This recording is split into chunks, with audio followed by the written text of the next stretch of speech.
Hello, everyone. Welcome to our Kleros community call. Today is Wednesday, 22nd. And well, Federico is not hosting today because he's at a conference in Paris, actually a talk that he is giving in Paris. And part of the team is at the DAPCon in Berlin. We have a stand there. We have some presence, and tomorrow we are organizing an event with Q Blockchain about blockchain governance, RWAs, and subjective oracles, and all of that. I'll share the link on the Telegram group, and we also have in the coming week lots of events. I believe, let me get the list. But Clement is giving a talk at Blocksplit. It's a conference in Croatia. Also, Federico is giving two talks in Switzerland. One about dispute resolution in the esports industry, and another one about social media, how to moderate content on social media without restraining free speech. And both of the talks will be on the University of Neuchâtel. And I'll send the links too, because you can for the esports conference there will also be a stream, so everyone can attend. And well, next week, Marcos will be giving a presentation. Actually, he will be a part of a panel on a consumer disputes conference in Buenos Aires. There is not related to crypto at all. It's just a general consumer disputes conference, and it will probably be one of the first contact of the people in the conference with the solutions that we have been working on, especially the Lemon solution. Maybe Marcos can tell a little bit more about it later. Yes. Yep, we are going to this event that is going to be held on May the 31, and I'm going to be speaking about what Kleros is, and again, as you just mentioned, this is not a Web3 event, but we think, or not we think, there's like very important people who's going to be attending to this event, mostly related to companies that could start using this new product or service that is called Kleros Enterprise.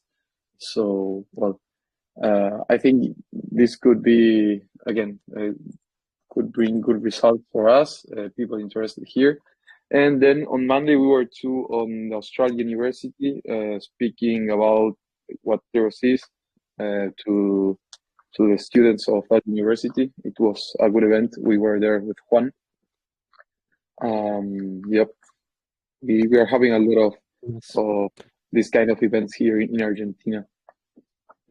Yeah, for if anyone listening didn't heard about the Lemon cases or the cases that we are resolving for this crypto exchange in Argentina. Basically, there's a process that we created that helps companies that are not connected directly with Web3 to create the cases and receive results about the consumer disputes that they can commit to accept the results, and without taking the case to the case doesn't need to be initiated directly on the application. It can be initiated by us, either manually or automatically. And the great advantage of this is that it is very a lot easier to get new integrations and new cases. As you know, there are lots of cases, lots of consumer complaints and disputes on the, let's say, the off-chain world, but the hard task is to bring these conflicts or these disputes to Web3. So Kleros is basically bridges this gap, and so we can have the same conflict dispute resolution for companies like telecoms and e-commerce. In this presentation, we used to mention the quantity of Web2 disputes that happen because of the quantity of transactions that happen every day. We have the number. Well, no, it's not relevant the number here because it's about a Mercado Libre. It's a company from Argentina, but it's really a lot. There are a lot of disputes each day because of digital transactions. Yeah, I was going to mention something else and I forgot it.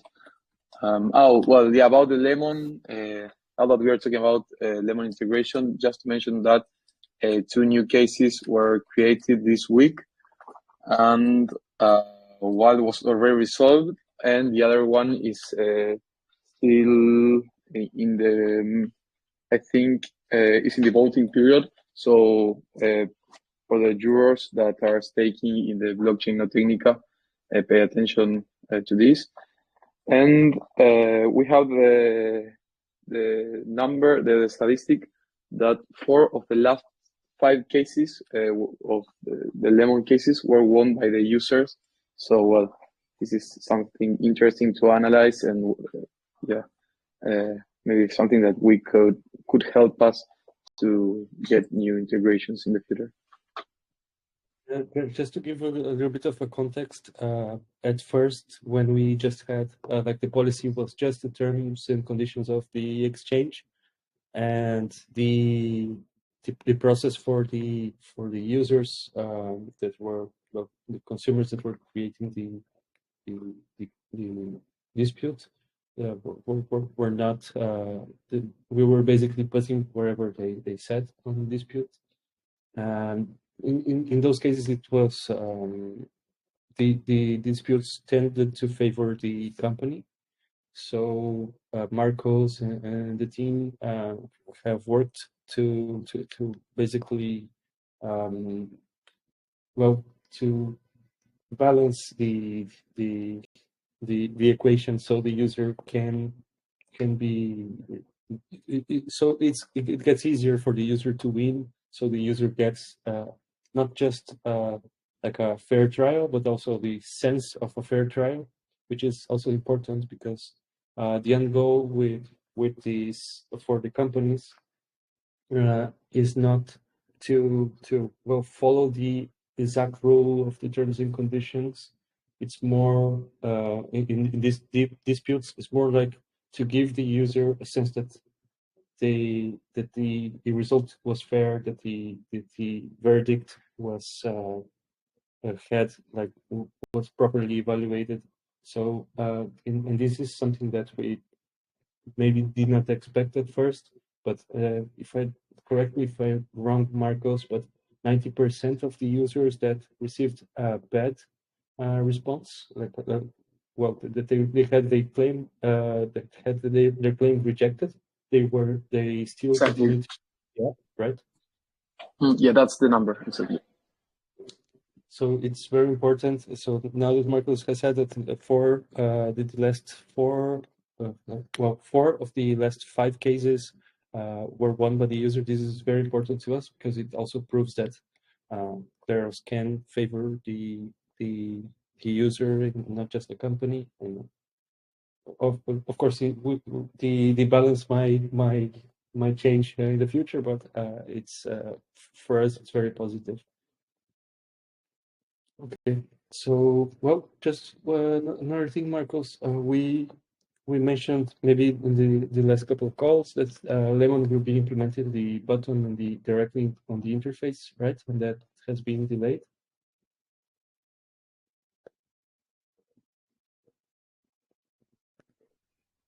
I didn't listen you very well. Did you ask me something? Yes, on the last couple of calls, we mentioned that Lemon would implement the button directly on the interface so users can create the cases, right? But it has Yeah. been delayed. No, And yeah. so, It was not delayed. They told us that this was happening the next weeks, and since they told us, I think that was 2 weeks ago. So for the moment, we are fine.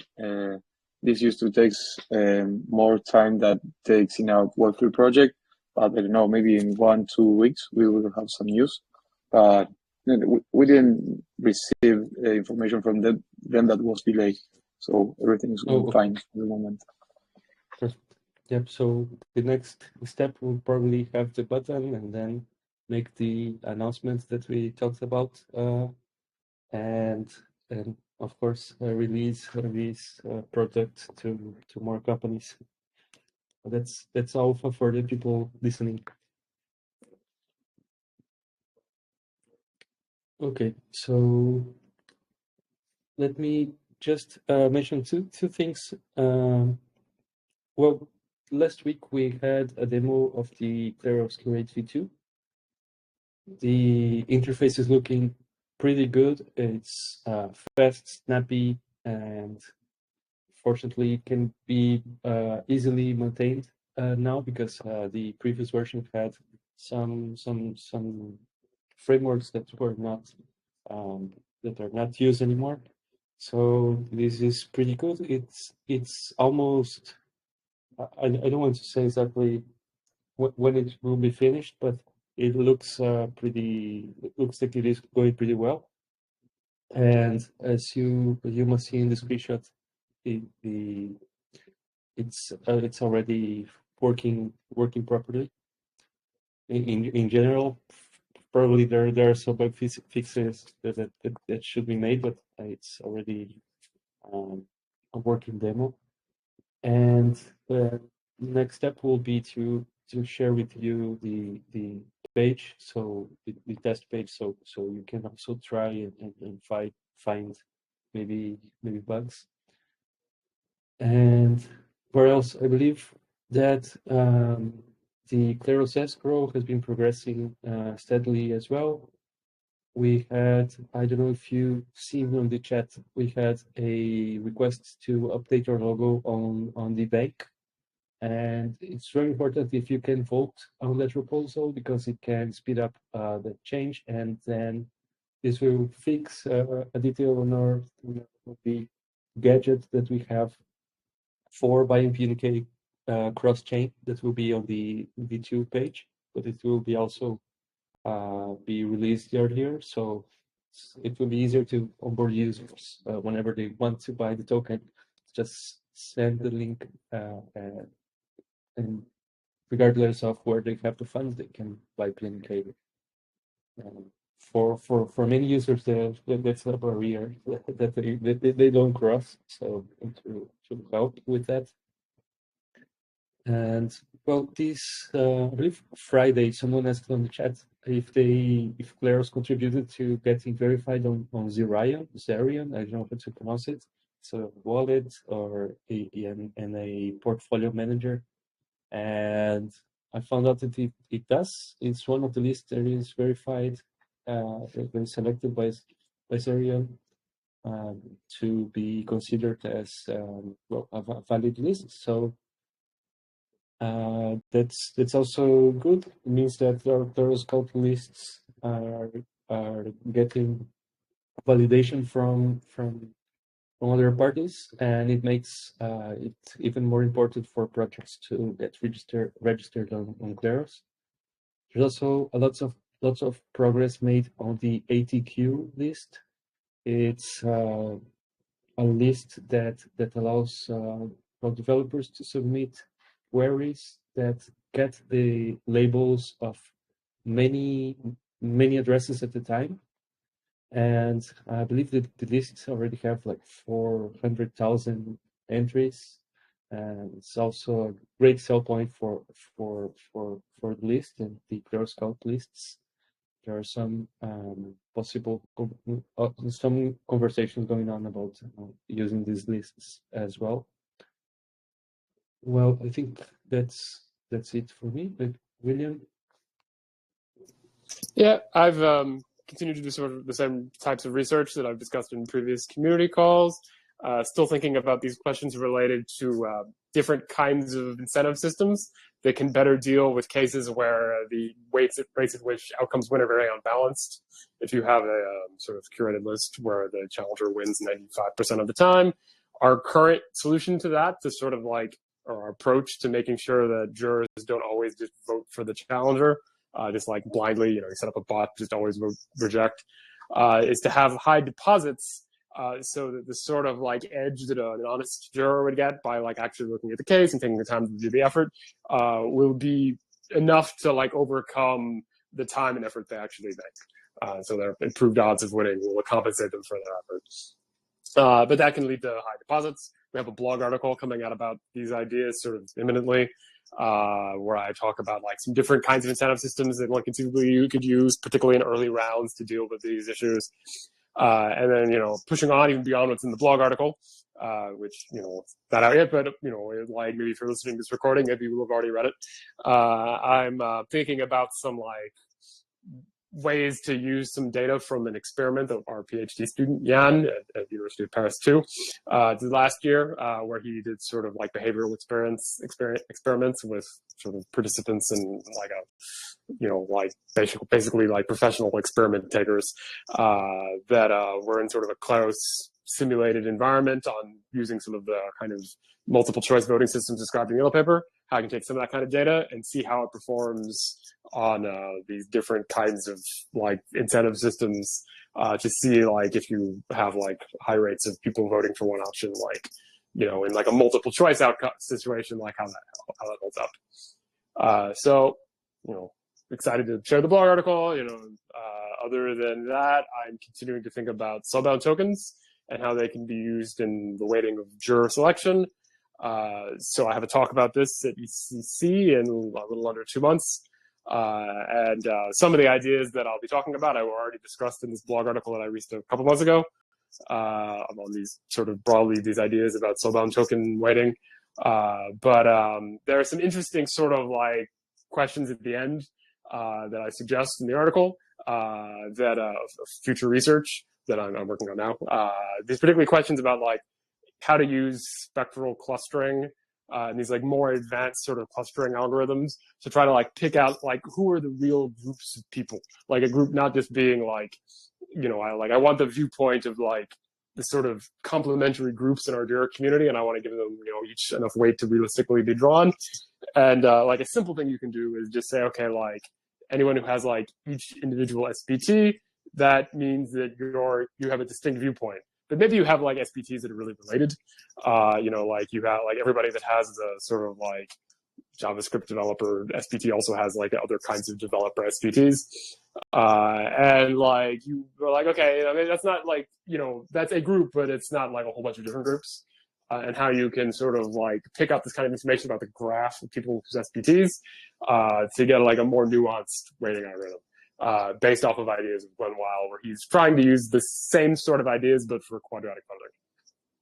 So I will share the state of the art of the research in my talk in a couple of weeks. Nice. I'm very curious to listen to the talk. And I have a question, William. Have you read recently the book by Audrey Tangen and Glenn Weil was published? Have you read it yet? I read parts of it. I haven't read the whole thing. Glenn Weil sent me a draft like a couple months ago, and he suggested like certain sections that I would be particularly interesting to me, and I've read those, but I haven't read the final version yet. So I look forward to reading the rest of it. Yeah, I was about to ask you if does it mention some kind of soulbound research or soulbound token research, or it's like unrelated?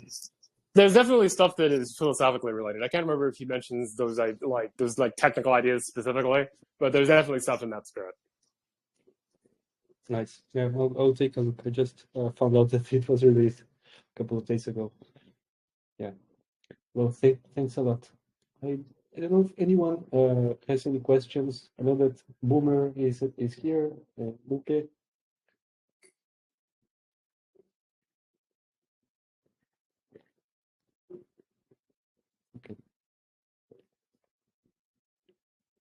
Okay, so if we have no questions, then let's just end the call here. Thanks everyone for attending and listening to the recording, and see you on Telegram. Bye. Bye, everybody.